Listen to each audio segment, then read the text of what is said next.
four parts to neurons. Neurons have four parts. The first is the cell body, or also called the soma. And this is the part that all cells have. This is cell central.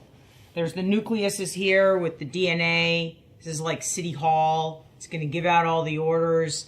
There's a manufacturing plant here where proteins are made.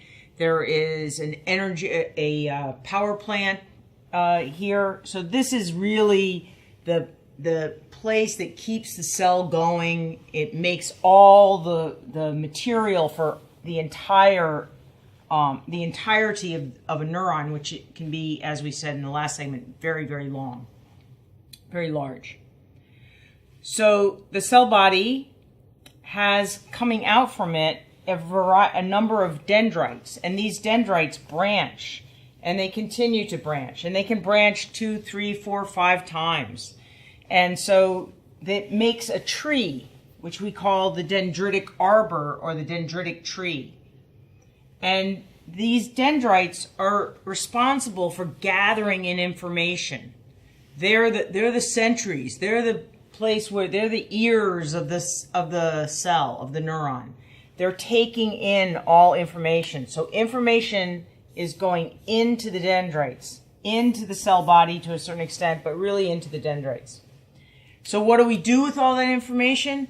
Well, the cell is going to process it, sum it up, and then send it out through one axon.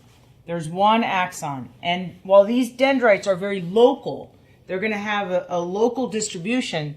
This axon can go far, far distances. And so this can go a meter easily.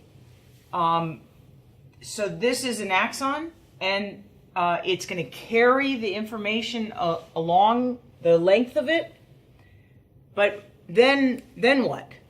So you have to get to a terminal, which is a communication center, which is going to take that information and give it to the next cell in line. And if we just blow up this area right here, what we see is that there's a synaptic terminal, which is separated by a space and then contacts another cell. So the information transfer is in this direction, from the axon to the next cell. And this point of information transfer is called the synapse. This cell, this second cell, the cell that the neuron is talking to, can be any of a variety of cell types. It can be another neuron. So most of the neurons in the brain, they just talk to other neurons. There's a little big internal conversation going on there. So neurons talk to neurons. But neurons also go talk to muscles, and neurons talk to glands, and neurons talk to the cardiac, to the heart, to the cardiac muscle, and so on. Okay, in the next segment, what we're going to do is look at the variety. I've drawn one cell, and but cells look really different. Even in the same place, they look really different, and we'll look at some of the variety of neurons and talk a little bit more about their uniqueness.